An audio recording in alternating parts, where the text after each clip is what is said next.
नमस्कार दोस्तों, मेरे YouTube चैनल में आप सभी का स्वागत है। दोस्तों, आइए जानते हैं मार्गशीर्ष के महीने के बारे में। इसमें किस देवता की पूजा की जाती है। कार्तिक मास का महीना खत्म हो चुका है और अगहन मास यानी मार्गशीर्ष का महीना चालू हो गया है और ये महीना भगवान कृष्ण को समर्पित है।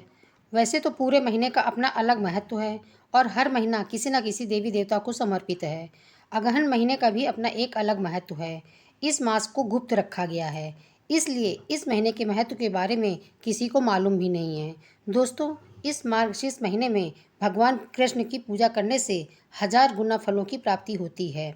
अगर हम मार्गशीर्ष महीने में कुछ करें या न करें, सिर्फ पूरे महीने मार्गशीर्ष महात्म ही सुन लें तो हमारे सारे पापों का नाश हो जाता है। मनुष्य को यज्ञ करने, तप करने और दान करने का जो फल मिलता है वो इस महीने के महात्म को सुनने मात्र से ही सहजता से वो फल प्राप्त हो जाता है। जैसे आपने कार्तिक के महीने में स्नान दान, दीप दान आदि किया है, वैसे ही इस महीने में यमुना जी में नहाने का भी विशेष महत्व है। जो मनुष्य शंख में जल भरकर इस पूरे महीने में स्नान भगवान को स्नान कराता है और साथ में पंचामृत से स्नान कराता है, उसे इस संसार में जन्म मरण के बंधन से मुक्ति मिल जाती है।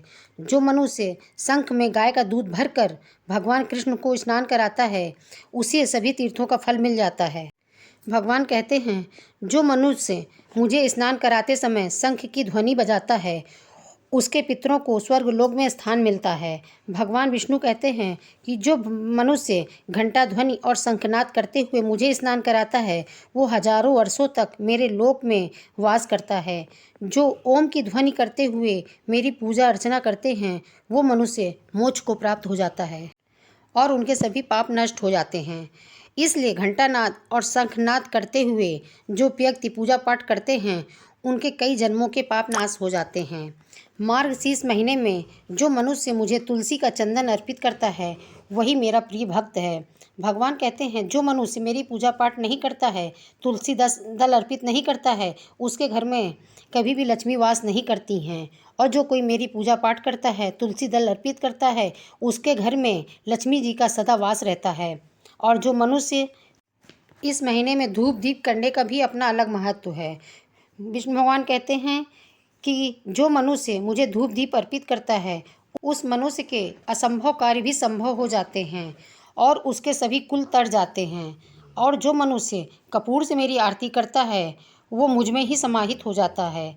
इस अगहन के महीने में जो मनुष्य कपूर से मेरी आरती प्रतिदिन करता है, तो उसे अश्वमेघ यज्ञ के बराबर का फल मिलता है।